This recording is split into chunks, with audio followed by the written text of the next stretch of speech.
تو فدا کریم صاحب، آپ لمبردار بھی ہیں اور ہنزا کو پانی کے درپیش مسائل سے آگاہ کریں اور ان کو کیسے حل کیا جائے، آپ اس کے حوالے سے تھوڑا سا آگاہ کریں گے؟ ہنزا اس وقت بالخصوص پانی کے بحران سے گزر رہا ہے۔ سینٹرل ہنزا التر نالے سے بھی فلڈ کا پچھلے کئی 4-5 سالوں سے بہت زیادہ متاثر ہوا ہے چینل، اور حسن آباد نالے میں شیشپا گلیشیر کی وجہ سے حسن آباد کا جو چینل ہے وہ بھی سفر ہے، جس کی وجہ سے سینٹرل ہنزا کے جتنے بھی تاریخی آبادیاں ہیں وہ خطرے میں ہیں۔ اس کے لیے ہم بحیثیت نمبرداران اور ڈسٹرکٹ انتظامیہ مل کے ایک پلان ہم نے تیار کیا ہے، تمام چینلز کی سروے کروائے ہیں، اور جتنے بھی ہمارے خستہ حال جو ہمارے سلک ٹینکس ہیں ان کی مرمت کے لیے، اور جہاں جہاں ہمارے چینلز خطرے میں ہیں ان کی پختگی کے لیے ایک جامع منصوبے کے اوپر واٹر مینجمنٹ کے ساتھ واسطے کے ساتھ بھی ان کے جو سرویئرز ہیں ان کو بھی بٹھا کے ایک ہم نے پلان تیار کیا ہے، اور ہمیں امید دلایا گیا ہے کہ ہم اس سال اس کو میگا پروجیکٹ کے طور پہ لیں گے، اور تمام جتنے بھی چینلز ہیں ان کو ہم مضبوط سے مضبوط تر بنائیں گے اور بہتر طریقے سے پانی کی فراہمی کا بندوبست کریں گے۔ اس کے ساتھ پھر کلین ڈرنکنگ واٹر کے حوالے سے عطاباد جیل سے پچھلے سال سے سروے مکمل ہو چکا ہے۔ ابھی مجھے یہ امید ہے کہ ابھی جو حالیہ جو آنے والا بجٹ ہے اس میں یہ سینٹرل ہنزا کے لیے کلین ڈرنکنگ واٹر کا اور عطاباد کے بجلی کا جو میگا پروجیکٹس ہیں اس پہ کام کرنے کی اشد ضرورت ہے۔ جب تک یہ نہیں ہوں گے سینٹرل ہنزا کا مسائل حل نہیں ہوں گے۔ اس کے ساتھ نالے کے اندر ہمارا سیزنیبل پانی آ جاتا ہے، جب موسم بہتر ہو جاتا ہے تو تھوڑا بہت پانی ہمیں میسر آ جاتی ہے، موسم خراب ہونے کی وجہ سے پھر پانی ختم ہو جاتا ہے، کم ہو جاتا ہے، تو ہمیں پانی کا الٹرنیٹ سورس ڈھونڈنے کی بہت ضرورت ہے۔ تو ہمیں یا تو دریا سے پانی لفٹ کرنا ہوگا یا دوسرا کہیں ایریا سے پانی کا بندوبست کرنا ہوگا، ادروائز سینٹرل ہنزا کی آبادی اور پینے کے پانی کا بحران دن بدن بڑھتی جائے گی۔ ہنزا میں رجاکی کے نام پہ لوگوں سے کام لیا جا رہا ہے، جبکہ شہروں میں واٹر اینڈ انفراسٹرکچر کی ذمہ داری حکومت کی ہوتی ہے، کیا یہاں پہ بھی یہ ذمہ داری حکومت کے ذمہ نہیں ہونا چاہیے؟ ہاں، بہت اچھا سوال ہے۔ رورل اور اربن دو مختلف چیزیں ہیں۔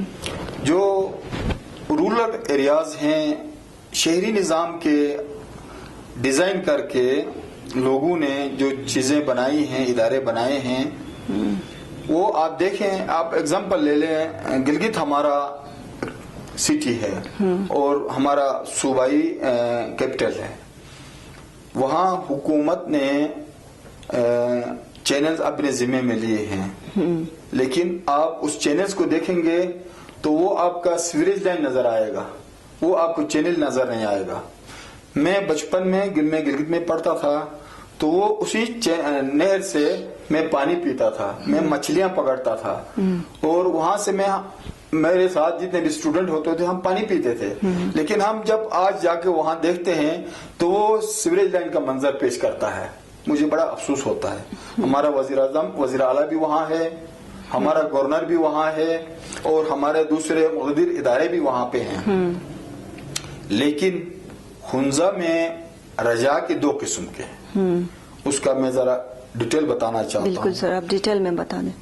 ایک رجا کی وہ تھا جو شخصی حکمرانوں نے عوام سے لیا، وہ رجا کی وہ اپنے جاگیروں کے لیے، اپنے زمینوں کے لیے استعمال کرتے تھے عوام کو، وہ رجا کی الگ تھی۔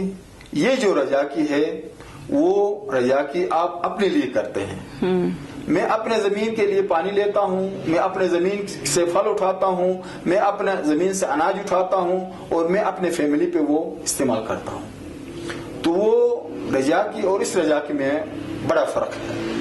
اور دوسری بات، یہ ایک ماڈل میں سمجھتا ہوں پرائیویٹ پارٹنرشپ کی، پبلک پرائیویٹ پارٹنرشپ کی، یہ ایک رول ماڈل ہے۔ اگر اس طرح کا رول ماڈل، اس میں اپنا سرکار کا بھی حصہ ہونا چاہیے، کیونکہ پانی سرکار بھی استعمال کرتا ہے، وقتاً فوقتاً وہ بھی اپنا حصہ ڈالتے ہیں، لیکن جو ان کا حصہ ہونا چاہیے وہ مکمل نہیں ہے، میں اس سے مطمئن نہیں ہوں۔ لہذا سرکار کی بھی ذمہ داری بنتی ہے کہ وہ اپنا اس ادارے کے ساتھ، عوام کے ساتھ اپنا حصہ ڈال دیں۔ یہ ایک رول ماڈل ہے۔ ہر سال آپ اپنے ایریے کی کول کی صفائی کرتے ہیں اور اس کو پختہ کرتے ہیں جہاں خرابی آ جاتی ہے، اور فوراً ایکشن لیا جاتا ہے جہاں پانی ضائع ہونے سے بچ جاتا ہے۔ اگر ہم سرکار کا انتظار کرتے رہیں گے تو سرکاری نظام آپ کے سامنے ہے، سالوں سال گزریں گے، وہ پروجیکٹ نہیں بنے گا، وہ جہاں پہ آپ کا کول ڈیمیج ہوا ہے اس کے ہم منتظر رہیں گے، آگے آپ کا فصل ضائع ہوگا، آپ کا فروٹ ضائع ہوگا۔ تو لہٰذا میں اس ہنزا کے رجاکی کو جبرانہ رجاکی نہیں سمجھتا ہوں، یہ ایک پبلک پرائیویٹ پارٹنرشپ کا ایک رول ماڈل ہے۔ اس کے ساتھ حکومت کی، عوامی نمائندے کی، واٹر مینجمنٹ کی حصہ برابر ہونی چاہیے، اور ٹیکنیکل جو سکل لیبر ہے یا میٹیریل ہے جو مارکیٹ سے خریدنا پڑتا ہے وہ سرکار پرووائڈ کرے، اور فزیکل جو ہم اپنے روایات ہیں اس کو بھی ہم زندہ رکھیں، کیونکہ زندہ قوموں کا کام ہی ایسا ہے۔ ہم 900 سالوں تک ایک بحیثیت ریاست اس نظام کو چلا سکے ہیں تو ہم اس کو آگے بھی چلا سکتے ہیں۔ ہم خود سے اپنے بحیثیت زندہ قوم ہم اس کو آگے بڑھا سکتے ہیں۔ وہ رجاکی، کوئی اور رجاکی جس کے تصور یا جس کا آپ ہمیں وہ اشارہ کر رہے ہیں، وہ جبرانہ جو رجاکی تھا وہ ایک شخصی حکمرانوں کے جبرانہ رجا کی، اور اس میں بہت بڑا فرق ہے۔ ہنزا والوں نے اپنی مدد آپ کے تحت ہنزا کو اس مقام پہ لا کے کھڑا کیا ہے، لیکن آج ہم وقت کی ضرورت کو دیکھتے ہیں تو یہاں پہ لوگوں کی مصروفیات بڑھ گئی ہے اور وہ ٹائم نکال نہیں سکتے، تو جہاں کہیں پہ بھی رجاکی کا اعلان ہوا کرتا ہے تو جو لوگ ٹائم نہیں نکال سکتے ان سے جرمانے کے طور پہ پیسے لیے جاتے ہیں۔ کیا ان کو فیسلیٹیٹ کرنے کے لیے یہ ذمہ داری حکومت کو نبھانا نہیں چاہیے؟ وہ جہاں کہیں بھی ہنزا کے لوگ بستے ہیں ان کی ایک الگ پہچان ہے۔ وہ خودی کو کر بلند اتنا کہ حق تقدیر سے پہلے خدا بندے سے خود پوچھے بتا تیری رضا کیا ہے۔ یہ ہنزا والوں نے بنایا ہے۔ بالکل سر۔ دوسرے ایریا ہنزا سے زیادہ خوبصورت ہیں لیکن وہ خدا نے خوبصورت بنایا ہے۔ ہنزا کو ہنزا والوں نے خوبصورت بنایا ہے۔ وہ ہنزا والوں کی محنت کو، ہنزا والوں کی مشقت کو، ہنزا والوں کی عظمت کو دیکھنے کے لیے لوگ آتے ہیں۔ تو اس خوبصورتی میں ہمارے بزرگوں کا بڑا ہاتھ ہے، اور ان بزرگوں کی ہمت کو میں سلام پیش کرتا ہوں کہ وہ بھوکے ننگے پیر خالی ہاتھ اس بیابان علاقے کو انہوں نے جنت کا ایک ٹکڑا بنایا ہے، اور اس کو ہمیں امانت کے طور پہ دیے ہیں، لیکن ہم اس کو سسٹین ابھی نہیں کر سکتے۔ ہماری ذمہ داری ہے، دھرتی ماں ہماری ماں ہوتی ہے، ماں کا رتبہ رکھتی ہے۔ ماں بچپن میں اپنے گود میں پالتی ہے، پوستی ہے، اور جب ہم اس دنیا سے چلے جاتے ہیں تو یہ دھرتی اپنے گود میں ہمیں سنبھالتی ہے، تو اس کا قدر قیمت بہت ہے۔ تو ہمارے یہاں بہت ابھی کمزوریاں آئی ہیں، ہم زمینیں بیچنے شروع کر چکے ہیں، ہم اپنے دھرتی کو بیچتے ہیں، دھرتی ماں کو بیچتے ہیں، تو یہ ہمارے لیے بہت بڑی چیلنجنگ ہے۔ اس کے لیے ہمیں سوچنے کی ضرورت ہے۔ رہی بات رجاکی کے پیسوں کا، یہ ایک کنٹریبیوشن، یہ ایک ڈونیشن کا روایت ہے، ہماری رواج میں آتا ہے۔ جو ہمارے ڈاؤن سٹیز میں ہے یا بیرون ممالک اپنے روزگار یا تعلیم کے سلسلے میں ہے، وہاں کے جو بیچتے ہیں، ڈونیشن بیچتے ہیں، یا ان کا جو روایتی رجاکی کا جو حصہ بنتا ہے وہ بیچتے ہیں، تو پھر وہ ڈاؤن میں پھر یہاں ان کے جو رشتہ دار ہیں وہ اس کے زمینوں سے فروٹ، آلو یا دوسری چیزیں، بادام، گیری ان کے لیے بیچتے ہیں. بالکل وہ ان کا حصہ چلا جاتا ہے، اور ایک اپنے دھرتی کے ساتھ محبت کا ایک عملی ثبوت ہوتا ہے. یہ اس کا کوئی نیب البدل نہیں ہے. تو آپ لمبردار ہیں، تو آپ لمبردار کی ذمہ داریوں کے حوالے سے لوگوں کو آگاہ کریں گے کہ لمبردار کی ذمہ داریاں کیا ہوتی ہیں؟ نمبردار پہلے ہمارے زبان میں ترنگپا کہتے تھے. گاؤں کا وہ جج بھی ہوتا تھا، تھانہ دار بھی ہوتا تھا، اور وہاں کا منصف بھی ہوتا تھا، اور نگہبان بھی ہوتا تھا. لیکن ابھی جو پاکستان کے رول کے حساب سے یہ ریاست کی ایک نمائندہ بھی ہوتا ہے، اور اپنے قبیلے کا یا اپنے گاؤں کا گاؤں ہیڈ کہیں یا اس کو، تو وہ اس کی ذمہ داری یہ ہوتی ہے کہ حقیقی جو ایشوز ہیں وہ ریاست کو بتائیں.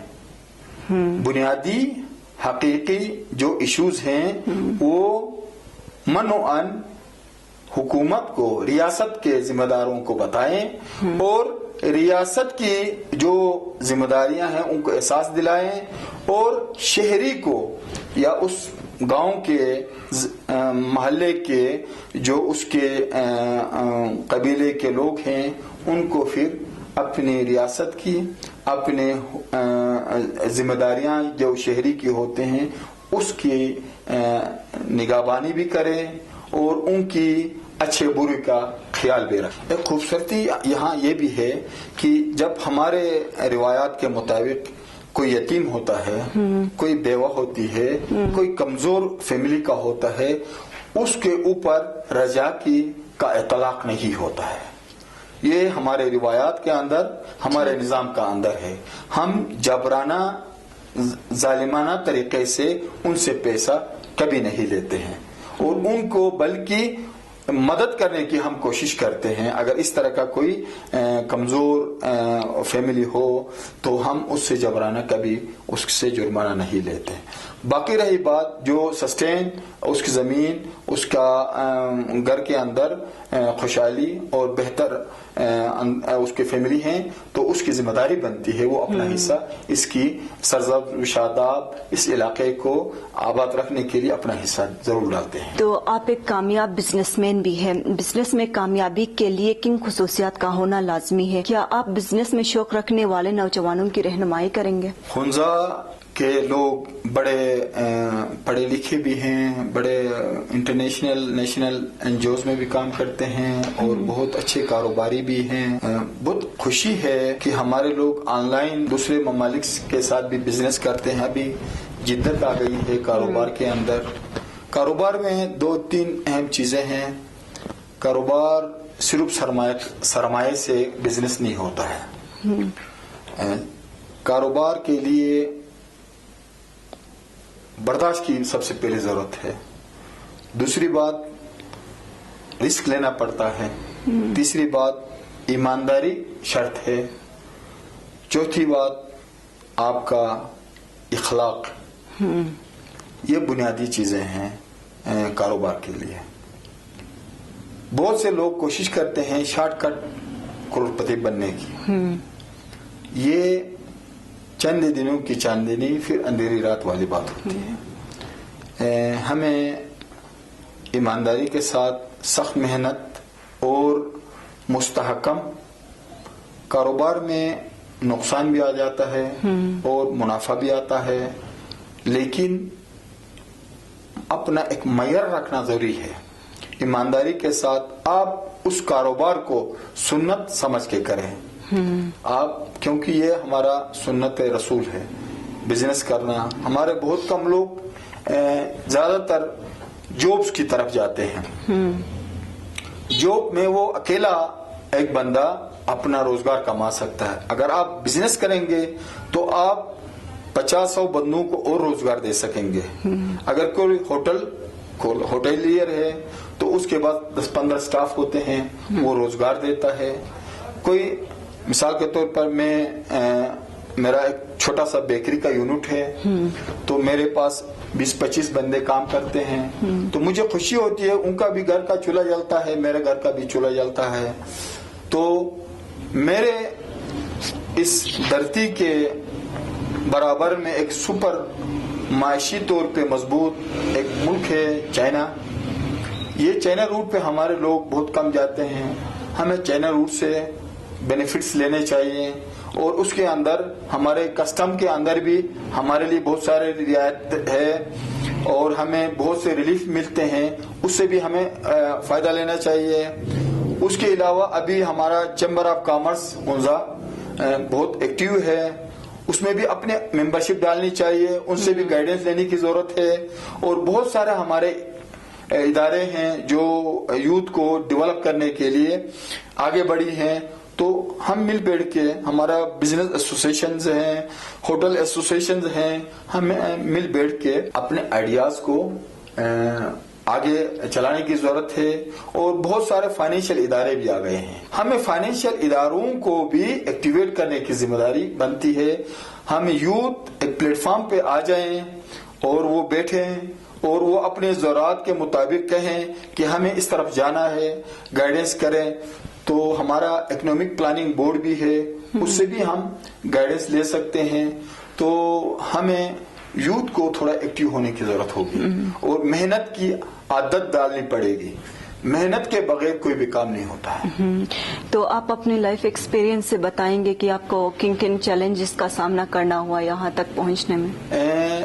بہت سارے ابھی تک چیلنجز ہیں، کیونکہ بیسک چیزیں کاروبار کے لیے بجلی کی ضرورت پڑتی ہے. آج تک میں جنریٹر پہ چلاتا ہوں. اچھا پانی کی ضرورت ہے، پانی میں اپنے گاڑیوں پہ حسن آباد سے لے کے آتا ہوں. اچھا اس کے علاوہ آپ کا انفراسٹرکچر پچھلے کئی ادوار سے جب KKH کا اس کا میٹلنگ ہو رہا تھا، اپ گریڈیشن ہو رہی تھی، تو 4-5 سال تک روڈ خراب ہوا. پھر اس کے بعد دنیور کی برج ڈیمیج ہو گئی. کئی عرصے تک جناب لوگوں کا وہاں سے ہمارا آمد و رفت اور ہمارا جو رسد تھی وہ بلاک ہو گئی. تو بہت سارے چیلنج، پھر مذہبی سیاسی ٹینشنز بارہا ہو گئے جس کی وجہ سے ہمارے بزنسز خراب ہو گئے. تو یہ چیلنجز آتے رہتے ہیں. زندگی چیلنجوں کا نام ہے. اس چیلنجوں کو فیس کرنے کی صلاحیت اپنے اندر پیدا کریں گے تو انشاءاللہ آپ کی کامیابی آپ کے قدم چومے گی. تو صدر پیپلز پارٹی گلگت بلتستان امجد ایڈوکیٹ کے پارٹی کی تمام ضلعی تنظیموں کو تحلیل کیا ہے، اس کی وجہ کیا بنی؟ کیا یہ کارکردگی دکھانے میں ناکام ہو گئی تھی؟ شاید ہر پولیٹیکل تنظیم کے طریقہ کار ہوتا ہے کہ ان کو ایک ذمہ داری دی جاتی ہے کہ وہ اپنے پارٹی کو مضبوط کرنے کے لیے عوام کے اندر رہیں، عوام کے لیے کام کریں. پولیٹکس کوئی پارٹ ٹائم جاب نہیں ہوتا ہے، پولیٹکس فل ٹائم جاب ہوتا ہے. ہمارے یہاں سیاست صرف الیکشن کے دنوں میں جیتنا کا نام سیاست کہتے ہیں. سیاست کا نام ہے زندگی بھر آپ کو ان کی خدمت کرنے کا نام ہے. آپ کسی بھی پارٹی سے تعلق کیوں نہیں رکھتے ہوں، آپ کے اندر قوم کی خدمت کرنا، قوم کو صحیح گائیڈنس کرنا اور قوم کو سٹریم لائن اس ریاست کی آئین اور قانون کے حدود میں بٹھاتے ہوئے اس کو صحیح راستہ دکھانا ایک سیاستدان کی، ایک لیڈر کی ذمہ داری بنتی ہے. تو لہذا گلگت بلتستان کے اندر پچھلے الیکشن کے بعد ابھی نیا تنظیم سازی کے لیے اس کو پچھلے جتنے بھی عہدے تھے ان کو ختم کیا گیا ہے. انشاءاللہ تعالی اگلا جو ہوگا جدت کے ساتھ پھر وہ نئے تنظیم سازی ہوگی. تو گلگت حلقہ 2 کے حوالے سے امجد ایڈوکیٹ نے کہا تھا کہ اگر حکومت نے انتخابی نتائج کے متعلق کیس پر حاوی ہونے کی کوشش کی تو ہم سڑکوں پر نکلیں گے. کیا ضلعی تنظیموں کے بغیر یہ مظاہرے کامیاب ہوں گے؟ پارٹی کے ساتھ لگاؤ حدود کا حساب سے نہیں ہوتا ہے. پارٹی کے ساتھ لگاؤ نظریات کے ساتھ ہوتے ہیں. تو نظریہ